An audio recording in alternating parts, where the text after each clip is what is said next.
من الشیطان الرجیم بسم اللہ الرحمن الرحیم ولو رحمناهم وکشفنا ما بهم من ضر للجوا في طغيانهم يعمهون ولقد أخذناهم بالعذاب فما استكانوا لربهم وما يتضرعون حتى إذا فتحنا عليهم بابا ذا عذاب شديد إذا هم فيه مبلسون وهو الذي أنشأ لكم السمع والأبصار والأفئدة قليلا ما تشكرون وهو الذي ذرأكم في الأرض وإليه تحشرون وهو الذي يحيي ويميت وله اختلاف الليل والنهار أفلا تعقلون بل قالوا مثل ما قال الأولون قالوا أئذا متنا وكنا ترابا وعظاما أئنا لمبعوثون لقد وعدنا نحن وآباؤنا هذا من قبل إن هذا إلا أساطير الأولين. معزز سامعین کرام، سورۃ المومنون سورہ نمبر 23 اور اسی سورت سے ابھی آپ کے سامنے آیت نمبر 70 پر 5 سے لے کر کے آیت نمبر 80 پر 3 تک یہ چند آیات تلاوت کی گئی ہیں. ان آیات کے اندر بھی اللہ تبارک و تعالیٰ نے خاص طور سے مکہ والوں کو نصیحت فرمائی ہے، اور بہت ساری نصیحت کی باتیں ہیں جو ہماری اپنی زندگی میں بھی ہمارے لیے مشعل راہ بن سکتی ہیں. اللہ تبارک و تعالیٰ فرماتے ہیں وَلَوْ رَحِمْنَاهُمْ وَكَشَفْنَا مَا بِهِمْ مِنْ ضُرٍّ لَلَجُّوا فِي طُغْيَانِهِمْ يَعْمَهُونَ. اور اگر ہم ان مکہ والوں پر یا مکہ والوں کے علاوہ وہ لوگ جو اللہ تبارک و تعالیٰ کی راہ سے سرکشی اختیار کرتے ہیں، اللہ تبارک و تعالیٰ کی راہ سے بغاوت اختیار کرتے ہیں اور اللہ کے دین کو روکنے کی کوشش کرتے ہیں، اس کو پھیلنے نہیں دینا چاہتے، ان تمام لوگوں کے بارے میں اللہ تبارک و تعالیٰ فرما رہے ہیں کہ اگر ہم ان کے اوپر مہربانی کریں وَكَشَفْنَا مَا بِهِمْ مِنْ ضُرٍّ، اور ان کو جو تکلیف پہنچتی ہے اگر ہم اس کو دور کر دیں لَلَجُّوا فِي طُغْيَانِهِمْ يَعْمَهُونَ، تو وہ اپنی سرکشی میں اور زیادہ بھاگتے چلے جائیں گے.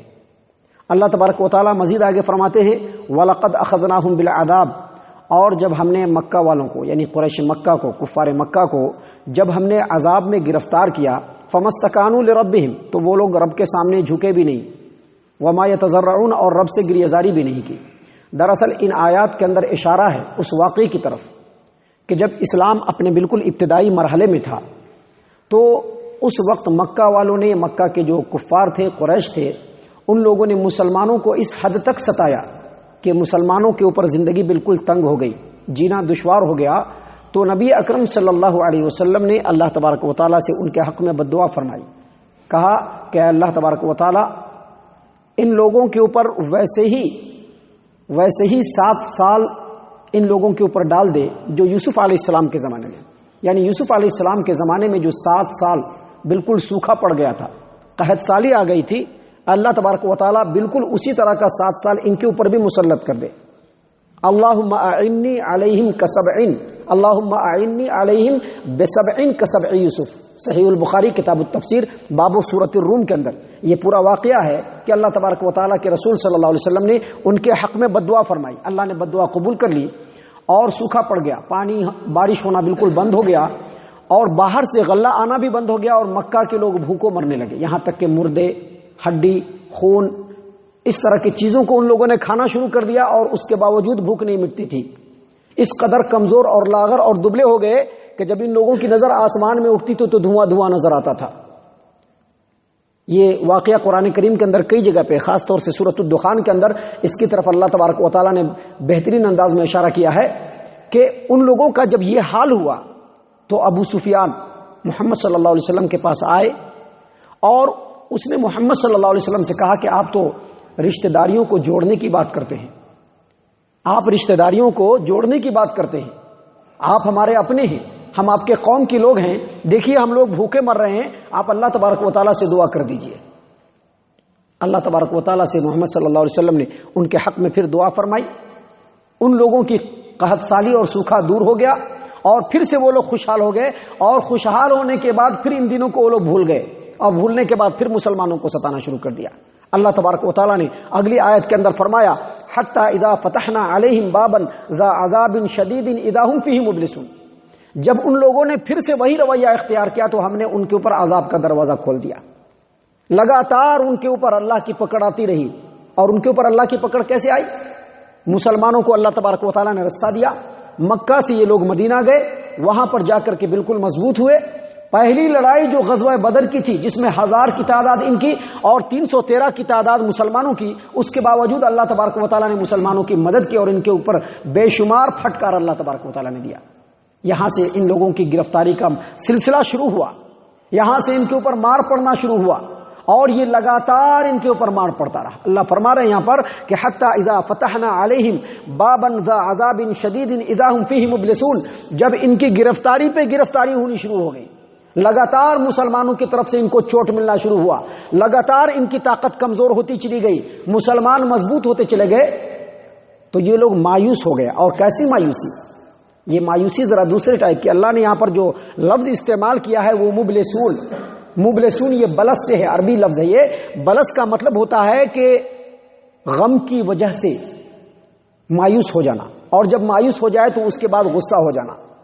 یعنی جب مسلمانوں کو اللہ نے مدد کرنا شروع کر دیا اور ان کو مار پہ مار پڑتی چلی گئی، تو بجائے اس کے کہ یہ لوگ صراط مستقیم کو اختیار کرتے، الٹا یہ لوگ بفر گئے، بھڑک گئے، اور بھڑک کر کے دوسرے قبیلوں کو ملا کر کے مسلمانوں کے نام و نشان کو دنیا سے مٹانا شروع کرنے کی کوشش کرنا شروع کر دیا۔ لیکن اللہ تبارک و تعالیٰ کی مرضی کچھ اور تھی، ان لوگوں کو بالآخر نیست و نابود ہونا پڑا اور اللہ تبارک و تعالیٰ نے اسلام کو اور ایمان کو سربلند کر دیا۔ اللہ تبارک و تعالیٰ نے آگے بڑھتے ہوئے پھر ان لوگوں کو نصیحت کرنے کی کوشش کی، اور جو مکی آیتیں ہیں ان میں خاص طور سے مکہ والوں کو ہی اللہ تبارک و تعالیٰ نصیحت کر رہا ہے، اور ان کی نصیحت میں آپ ایک چیز ہمیشہ کامن دیکھیں گے۔ اللہ تبارک و تعالیٰ نے مکہ والوں کی جو نصیحت فرمائی ہے اس میں زیادہ سے زیادہ اللہ نے آخرت کے عقیدے کے اوپر زور دیا ہے۔ کیوں؟ کیونکہ آخرت کا جو عقیدہ ہے یہ سب سے مین ہے۔ جس انسان کا آخرت کے اوپر عقیدہ نہیں ہوگا وہ اللہ تبارک و تعالیٰ پر بھی عقیدہ نہیں رکھے گا، اس کے اختیارات پر بھی عقیدہ نہیں رکھے گا، اور آخرت کے اوپر عقیدہ رکھنا بالکل ضروری ہے۔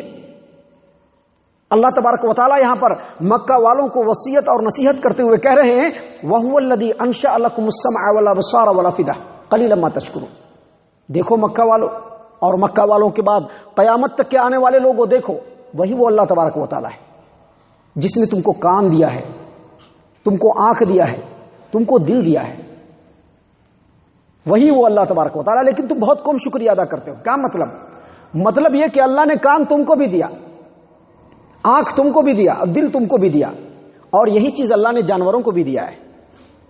لیکن تم کو جو دیا ہے تو وہ جانور بننے کے لیے نہیں دیا ہے کہ جب تم آنکھ کا استعمال کرو تو وہی چیز دیکھو جس میں تمہارا فائدہ ہو، زبان سے اگر بولنا ہو تو وہی چیز بولو جس میں تمہارا فائدہ ہو، دل سے صرف انہی باتوں کو سوچو جس میں تمہارا فائدہ ہو، یا ایسی باتوں کی طرف غور کرو جس میں تم کو دنیا کا زیادہ سے زیادہ فائدہ مل جائے، تمہارے کاروبار میں ترقی مل جائے۔ یہ کام تو جانور بھی کرتے ہیں۔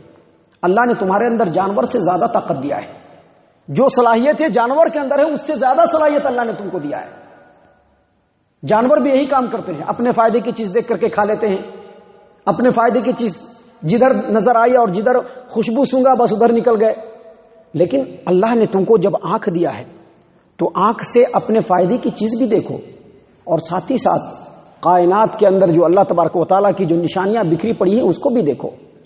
اللہ نے تم کو دل دیا ہے، دل سے اپنی ضروریات زندگی کے بارے میں بھی سوچو، اور اللہ تبارک و تعالیٰ کے جو احکامات ہیں ان کے اوپر غور فکر کر کے دل کے اندر اس کو بھی سوچو، اور اس کے مطابق اپنی زندگی کو، اپنے بال بچوں کی زندگی کو، اپنے سماج و معاشرے کی زندگی کو بنانے کی کوشش کرو۔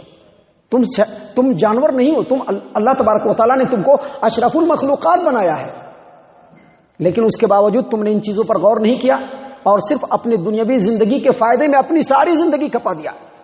ساری زندگی صرف دنیا کس طرح سے حاصل ہو جائے بس اسی میں کھپا دیا تم نے۔ اور ایسا کر کے دو طرح سے انسان، اللہ یہاں پر سمجھانا چاہ رہے ہیں کہ دو طرح سے انسان گھاٹے میں آیا۔ ایک تو یہ کہ اللہ کا شکریہ ادا نہیں کیا، اور دوسرا یہ کہ اس نے اپنے آپ کو جانور سے بھی بدتر سمجھا۔ اگر وہ اپنے آپ کو انسان سمجھتا تو اللہ تبارک و تعالیٰ کی مرضی کو تلاش کرنے کی کوشش کرتا۔ اللہ نے اسی بات کو سمجھاتے ہوئے کہا کہ وَهُوَ الَّذِي أَنشَأَ لَكُمُ السَّمْعَ، وہی وہ اللہ ہے جس نے تم کو آنکھ دیا ہے، کان دیا ہے، دل دیا ہے، قَلِيلًا مَا تَشْكُرُونَ، لیکن تم شکریہ بہت کم ادا کرتے ہو۔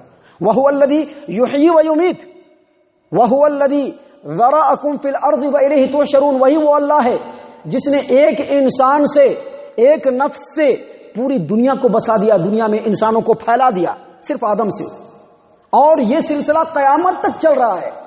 جب اللہ تبارک و تعالیٰ اتنی طاقت رکھتا ہے کہ ایک انسان سے، ایک نفس سے پوری دنیا پھیلا سکتا ہے، تو وہی اللہ تم کو پھر بعد میں سمیٹے گا اور سمیٹ کے پھر نکالنے کی بھی طاقت رکھتا ہے۔ لہذا غور کرو، اللہ نے فرمایا وَهُوَ الَّذِي ذَرَأَكُمْ فِي الْأَرْضِ وَإِلَيْهِ تُحْشَرُونَ، وہی وہ اللہ ہے جس نے تم کو اس زمین میں پھیلا دیا اور پھر وہی تم کو دوبارہ پیدا کر کے حشر کے اندر جمع کرے گا۔ اور پھر آگے اللہ تبارک و تعالیٰ فرما رہے ہیں وَهُوَ الَّذِي يُحْيِي وَيُمِيتُ وَلَهُ اخْتِلَافُ اللَّيْلِ وَالنَّهَارِ أَفَلَا تَعْقِلُونَ، وہی وہ اللہ ہے جو مارتا بھی ہے اور زندہ بھی کرتا ہے۔ کیا مطلب؟ مرے ہوئے چیز سے جاندار چیز پیدا کرتا ہے اور جاندار سے مری ہوئی چیز پیدا کرتا ہے۔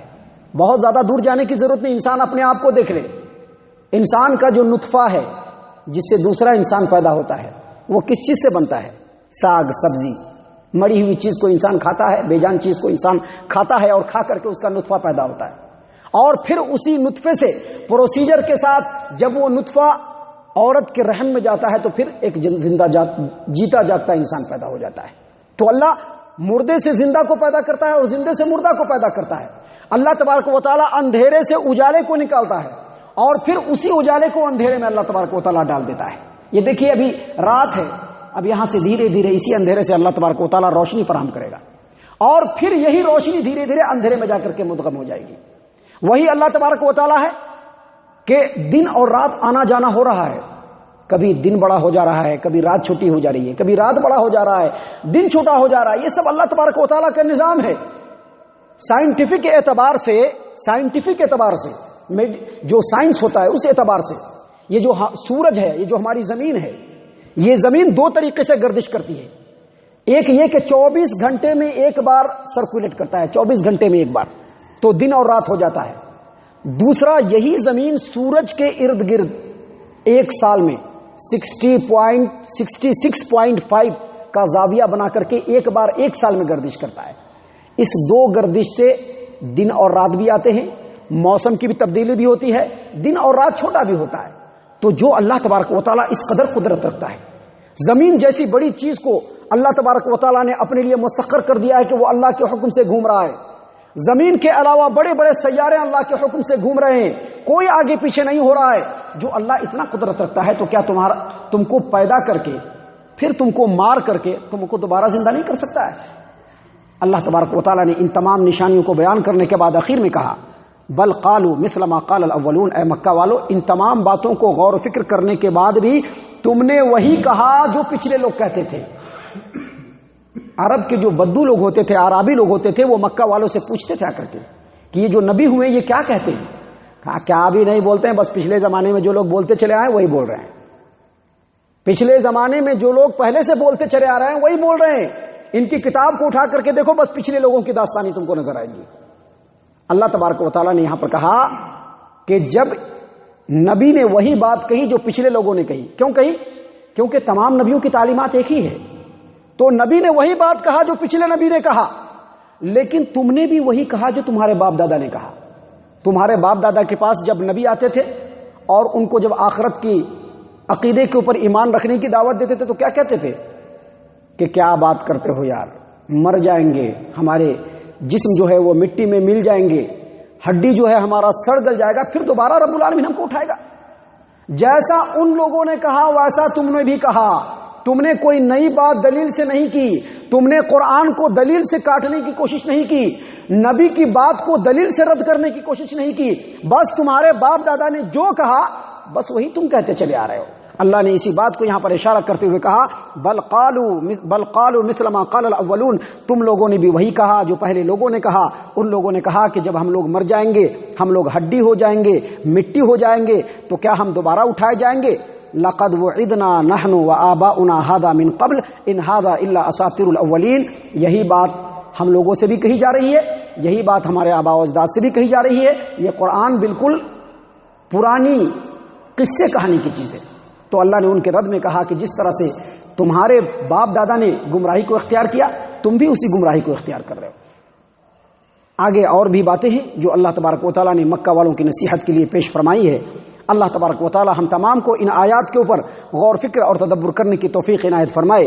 ان آیات کے اندر ہمارے لیے جو نصیحتیں ہیں اللہ تبارک و تعالیٰ ان نصیحتوں کو قبول کر لینے اور اپنی زندگی میں شامل کر لینے کی توفیق عنایت فرمائے۔ اللہ تبارک و تعالیٰ ہم تمام کو پکا سچا مسلمان بنائے، آمین یا رب العالمین۔ وما علینا الا البلاغ المبین۔